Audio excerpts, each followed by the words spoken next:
Hi, my name is Kristen Chrisman. Today's April 19th, 2022, and this video is a summary of the other 6 videos that are already on this YouTube channel. Those videos are based on a lengthy essay I wrote. It's about 18,000 words, and it's posted on countercurrents.org. But I wrote a second essay which condenses and summarizes all that.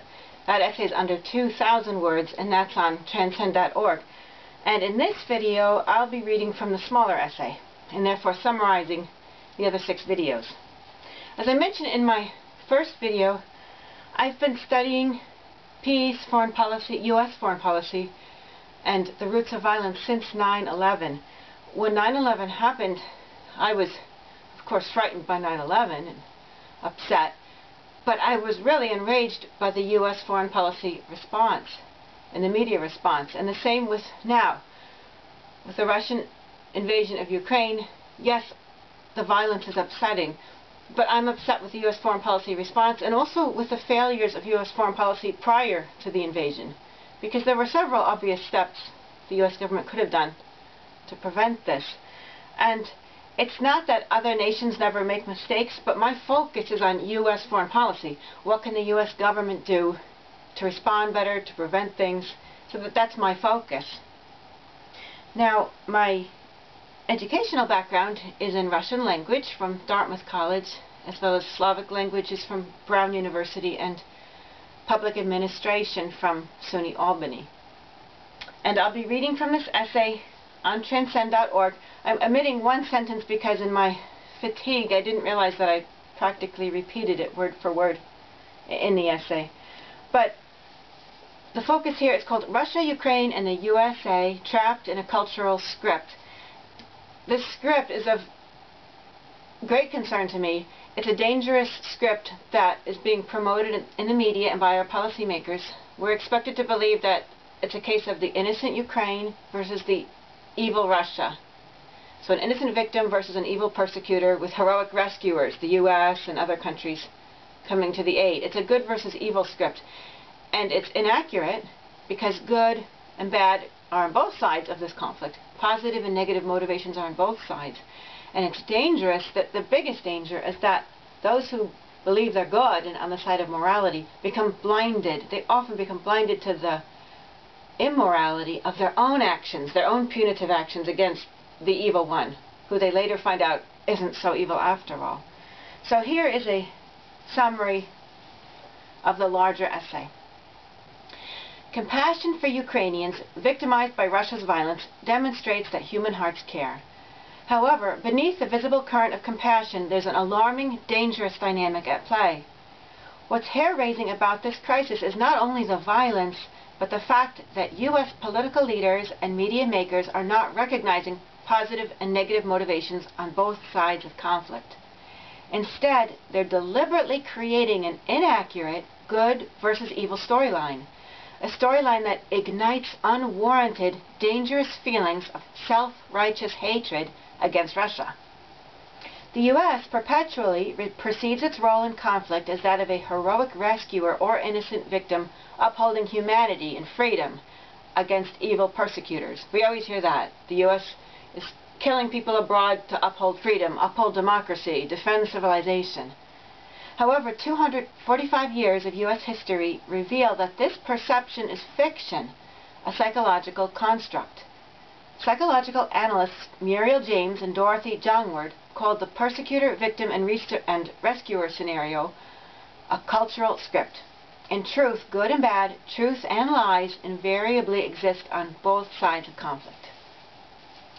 Nonetheless, to deceive others and perhaps themselves, U.S. policymakers' pattern of relentlessly legitimating the violence, deadly sanctions, and foreign coups by denying the validity of enemy grievances, hiding their own greed and aggressive motives, refusing to cooperatively negotiate, concealing enemy negotiation offers, fabricating lies, omitting significant facts, using false pretexts, and overlooking the disastrous results of a pseudo-religious faith in the problem-solving magic of weapons is so predictable that it's hard to decide whether it's more enraging, pathetic, boring, or nauseating. And I say it's predictable, for me it's predictable because I've been studying U.S. foreign policy and history for 20 years, and I see the patterns. Consider one persecutor-victim-hero drama that began in 1979. President Jimmy Carter, livid over the Soviet invasion of Afghanistan, claimed it was, quote, the greatest threat to peace since the Second World War, end quote. Actually, Afghanistan's Marxist government, which had been trying to reform the extreme unjust inequalities of wealth and land ownership in Afghanistan, had requested Soviet assistance against insurgents. But the USSR, the, quote, evil persecutor, didn't want to send troops. When the Soviets finally complied, they explained it was because of secret U.S. involvement in Afghanistan. The world called the Soviets liars. 2 decades later, U.S. National Security Advisor Zbigniew Brzezinski admitted that Carter had begun aiding the insurgent Mujahideen, the heroes, 6 months prior to the entry of the persecutors, the Soviets. A delighted Brzezinski knew this could provoke the Soviets to invade and get mired in their own Vietnam. Convinced of Soviet evil and Mujahideen goodness, U.S. policymakers ignored the Mujahideen, that the Mujahideen skinned Soviet POWs alive. And now we're to believe that weapon shipments and sanctions are needed for the U.S. to help rescue Ukraine from, quote, evil Russia. The first step, which is described in detail in the video called Russia's Fears, the first step in convincing the world to believe the script's good versus evil dynamics is to depict Russia as the persecutor who's motivated not by fear, but by evil. No problem. Simply label Putin as paranoid and discount Russian fears as ludicrous. NATO's expansion into Slavic lands. NATO-Ukraine military collaboration for years. U.S. missile bases in Eastern Europe, in Poland and Romania. Anti-Russian policies and prejudice in Ukraine. Neo-Nazi violence in Ukraine. Neo-Nazis and ultranationalists in Ukraine's police, military, and government. The manipulation of Ukraine by Western profit-seekers, and Western economic and political conquest, likely of Russia itself. Those are Russia's fears. The next step, which is described in greater detail in the video called U.S. Greed and Biases of the Policymaker Breed, is to paint the U.S. as a heroic rescuer motivated purely by integrity and compassion. Simple. Muffle up all greed-related motives for antagonizing Russia. U.S. weapon industry profits. NATO's agenda for bases on the Black Sea. IMF, International Monetary Fund goals. ExxonMobil's coveting Black Sea fossil fuel deposits. And Biden's connections with Ukraine's largest natural gas corporation. Then, conceal U.S. hopes to dominate the global energy trade. Maintain the dollar as the international energy trade currency, and maintain all the political benefits that come with that, such as sanction power. Displace Russia from Europe's gas market, shut down Nord Stream 2, and export fracked liquefied natural gas to Europe via Ukraine. Also ignored are the biases and aims of these social and business circles who are forever dictating U.S. foreign policy according to their pecuniary priorities and uncooperative, control-oriented habits of international relations. President Biden's administration, for example, includes many members of the Alliance for Securing Democracy, with an advisory board that combines neoconservatives with liberal hawks. Albright Stonebridge Group, with its interest in Russian business acquisitions, and the Center for a New American Security, CNAS. CNAS, whose donors include multiple weapon corporations, the European Union, U.S. Department of Defense, Finland's Defense Ministry, Amazon, Google, and ExxonMobil, was formerly led by President Biden's current Undersecretary of State, Victoria Nuland, whose husband, Robert Kagan, co-founded the conquest-seeking neoconservative Project for the New American Century. Yet we're to assume that donors' priorities aren't skewing foreign policy in dysfunctional ways. With Russia's fears dismissed and U.S. greed disguised, the good versus evil script is further strengthened by permitting only shallow public analysis. And this is described in greater detail in the video called Shallow Analysis. But I'll summarize it here. For example, how do we know that Russia wasn't deliberately provoked so that ulterior goals of certain American social circles could be advanced under the guise of nobly responding to Russia's aggression? The topic isn't permitted into discussion. Another topic given quarter-inch deep analysis is Biden's seemingly fair-minded declaration that each nation has the right to choose alliances. It's an unusual statement coming from a "you're with us or against us" nation that has punished or ousted national leaders who refused to sever alliances with the USSR or Cuba. Nuland's leaked tapes from 2014, which mention Biden and his National Security Advisor Jack Sullivan, and the U.S. record of instigating coups, indicate that Americans were likely involved in promoting the bloody 2014 coup of Ukraine's pro-Russian President Yanukovych to install anti-Russian leadership agreeable to European Union and NATO ties. So does Biden's right to choose alliances proclamation apply to nations before a U.S.-approved coup or only afterwards? Another enraging example of shallow analysis is the opinion falsely parroted by U.S. experts that Putin's 2021 essay, called On the Historical Unity of Russia and Ukraine, lays bare Putin's imperialist vision for Ukraine and his lack of recognition of Ukraine's sovereignty and borders. Whether the experts are deliberately lying or lack reading comprehension skills, their claim is false, and given the self-righteous hatred that their claim generates, utterly irresponsible. Nowhere in the essay does Putin speak of conquering Ukraine or refusing to recognize Ukraine's sovereignty. Putin specifically describes the relationship between the U.S. and Canada as the type of relationship Russia seeks with Ukraine. When he speaks of unity, he's not speaking of dissolving Ukraine's political sovereignty.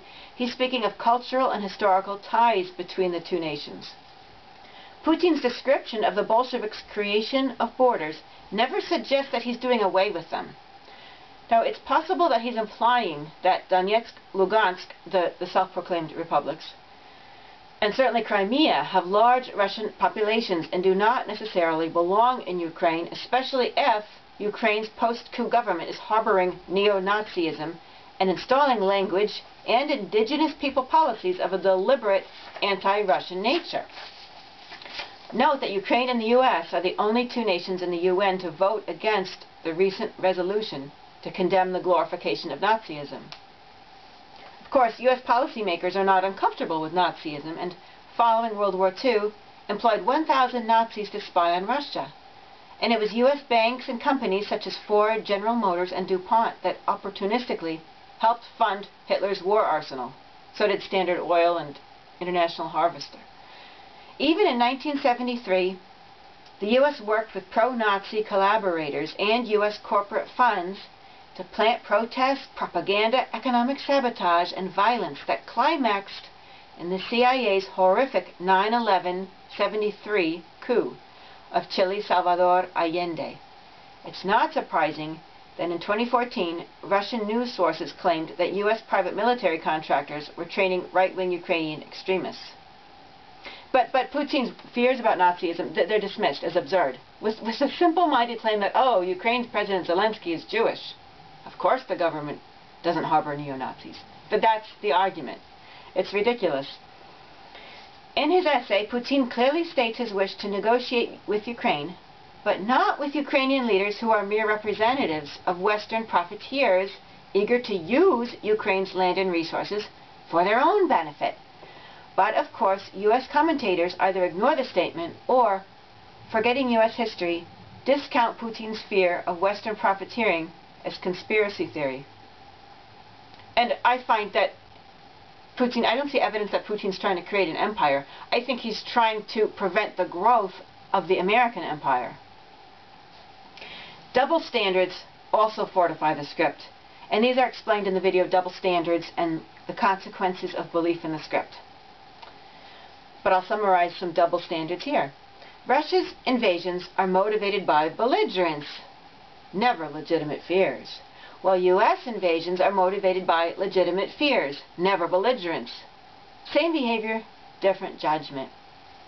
Headlines scream of savage Russian war crimes. TV reporters interview sobbing Ukrainians. Yet U.S., NATO, and Ukrainian war crimes are barely publicized, their victims ignored. Same actions, different judgment. To learn about U.S. war crimes and Afghan and Iraqi suffering, you've got to read investigative reporters' books. When there's double standards, it shows that the morality is false. It's fraudulent. When they say, oh, violence against civilians is horrible, but then the U.S. does it anyway, they don't really believe violence against civilians is horrible, because the double standards prove it. If they thought it was horrible, they wouldn't do it themselves. It's the same with invasions. Oh, invasions are horrible. Then why does the U.S. do them? The U.S. doesn't think invasions are horrible. The double standard proves that it's not. It proves that there's a double standard morality going on, which is false morality.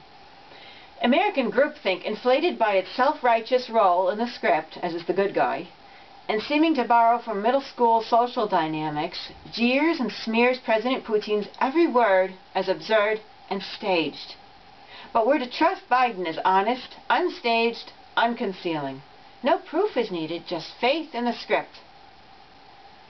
Putin's wish to protect Donetsk and Lugansk, self-declared republics since 2014, and end Kiev's 8-year war that has killed 14,000 is automatically mocked as false pretext for conquest. Yet U.S. wishes to protect Ukraine from Russia are trusted as caring without ulterior design. The role of private military contractors, NATO, and the U.S. in escalating civil war and provoking Russia by arming Ukraine with billions of dollars in weapons since 2014, rather than committing to non-violently resolve Ukraine's internal conflict, remains shamefully unassessed. The consequences of belief in this drama? The U.S. habitually uses exaggerated fears of evil enemies as false justification for colossal military budgets. It's over $750 billion this year. They use it as false justification for NATO expansion. More military bases, troops, weapons, and nukes, all of which pour gasoline on the world tinderbox of tension, drain desperately needed funding, and fail to resolve conflict. See, they're doing it now. It's like they're playing chess with Russia. Oh, we'll invade Ukraine. We know it's going to provoke Russia. They predicted it would provoke Russia. Oh, Russia's invaded. That proves they're evil. Now, Sweden and Finland want to join NATO. Yeah, we have to expand more. But it was the expansion that provoked Russia. And now that Russia's trapped, because if Russia doesn't respond to the expansion, NATO's just going to keep expanding and economically and politically conquering more and more nations and isolating Russia and destroying it. But then if Russia responds with an invasion, well, then it's like proof that Russia's evil. And so now more nations have to join NATO. NATO wants to prove, I think, its need for itself, for its own survival. If evil is equated with enemies, it becomes deceptively simple for heroes to champion goodness. Bomb enemies into submission, impose deadly sanctions, strangulate funding, send weapons, engineer coups. But none of these methods nurture goodness. The truth is, those convinced they're fighting evil are frequently blinded to the immorality and injustice of their own actions against people who aren't so evil after all. And we could see that throughout the Cold War, where U.S. policymakers, with a mixture of greed, exaggerated, irrational fears of the enemy, and this pseudo-religious morality and desire to be good people, this mixture, it's a toxic mixture, made them inflict horrible violence on nations abroad, with tens of thousands of people, millions of people sometimes, in different nations dying as a result of this. But they were blind to their own cruelty. And it wasn't just in the Cold War. It's the same with the expansion west across the continent, thinking they're saving Americans from the fierce Native Americans. The good versus evil script is also unjust because it enables the, quote, innocent to get away with all they've done to exacerbate conflict. The script can even enable the innocent, including Biden administration neoconservatives and liberal hawks, to slickly seize power, resources, and markets from those deemed evil. And I think that's what they intend to do with Ukraine and with Russia. U.S. leaders' promotion of this good versus evil storyline appears compassionate, but it isn't against killing. It isn't about justice. It's about pushing a script that provides pretext on the part of those proclaiming their own goodness to inflict injustice and violence against Russia and Putin, already verbally crucified by a mob of liars. It's about solidifying our allegiance to U.S. policymakers' decisions about whom we should kill and whom we should cry for. Yet policymakers step beyond constitutional grounds when they use their power to turn our hearts on and off, to bait us to hate some and love others, to serve their greed for Mideastern, Ukrainian, and Russian wealth. We've got to scrap the script and view this conflict impartially. We deserve, Americans and Russians alike, we deserve accurate, sophisticated information about conflict, not propaganda that teaches us to hate. We need full truth to help us ground irrational fears of bad guys, cure the sickness of greed, and offer caring and friendship, not just for those falsely deemed innocent and heroic, but for all of us with 360 degrees of empathy, all the way around the world. Thank you. And that concludes the condensed essay, which is posted on transcend.org. Thank you very much.